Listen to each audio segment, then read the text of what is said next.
সবাইকে সংবাদ এক নজরে স্বাগত। সঙ্গে আছি মাহমুদ হোসেন।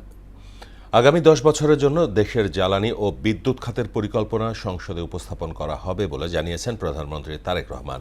তিনি বলেন, ফ্যাসিস্ট সরকার গেল 17 বছরে জ্বালানি খাতকে ধ্বংস করে দিয়েছে। তারপরও একটি গোষ্ঠী এই খাত নিয়ে বর্তমানে বিভ্রান্তি ছড়াচ্ছে। দুপুরে চট্টগ্রামের বাঁশখালীতে আয়োজিত সমাবেশে এসব কথা বলেন সরকার প্রধান। রাষ্ট্রপতি নির্বাচনের মনোনয়নপত্র বিক্রি শুরু করেছে ইসি। প্রথম দিন দুপুরে বাংলাদেশ জাতীয়তাবাদী দল বিএনপির পক্ষ থেকে 2টি মনোনয়নপত্র সংগ্রহ করা হয়।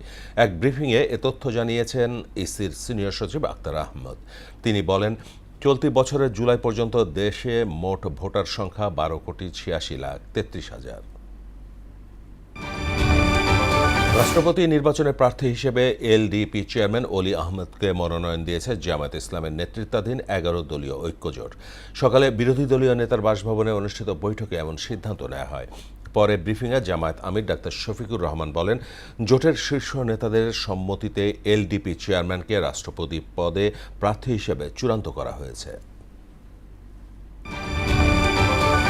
বিরোধী দল শেখ হাসিনার ভাষায় কথা বলছে বলে অভিযোগ করেছেন স্থানীয় সরকার মন্ত্রী মির্জা ফখরুল ইসলাম আলমগীর। জনগণের মেজরিটি ম্যান্ডেট পাওয়া বিএনপি দেশ পরিচালনায় ব্যর্থ হলে তারপর সমালোচনা করার আহ্বান জানান তিনি। দুপুরে রংপুরে যুক্তরাষ্ট্রভিত্তিক চ্যারিটি সংস্থা লাভ শেয়ার বিডির আয়োজনে দুস্থ পরিবারের মাঝে ঘর হস্তান্তর অনুষ্ঠানে এসব কথা বলেন মির্জা ফখরুল। চিত্রনায়ক সালমান শাহ হত্যা মামলায় গ্রেপ্তার খলনায়ক আশরাফুল হক ডনকে কারাগারে পাঠানো হয়েছে। তদন্ত কর্মকর্তার আবেদনের পরিপ্রেক্ষিতে বিকেলে ঢাকার মেট্রোপলিটন ম্যাজিস্ট্রেট জুয়েল রানার আদালত এ আদেশ দেন। প্রসিকিউশন পুলিশের এসআই শাহ আলম এ তথ্য দিয়েছেন। ঢাকার শাহজালাল আন্তর্জাতিক বিমানবন্দর থেকে ডনকে গ্রেফতার করা হয়। যুক্তরাষ্ট্রের সঙ্গে চলমান অচলাবস্থার অবসান ঘটিয়ে একটি স্থায়ী চুক্তিতে পৌঁছানোর এখনই সঠিক সময় বলে মন্তব্য করেছেন ইরানের প্রেসিডেন্ট মাসুদ পেজেশকিয়ান।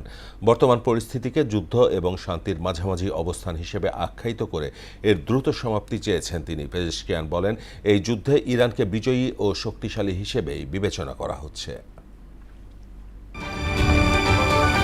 লঙ্কা প্রিমিয়ার লিগের সদ্য অসমাপ্ত আসরের চ্যাম্পিয়ন ফ্র্যাঞ্চাইজি গল গ্যালান্টস বিপিএলে দল কেনার আগ্রহ প্রকাশ করেছে। এজন্য বিসিবি ও বিপিএল গভর্নিং কাউন্সিলের সঙ্গে ইতোমধ্যে যোগাযোগ করেছে ফ্র্যাঞ্চাইজিটি।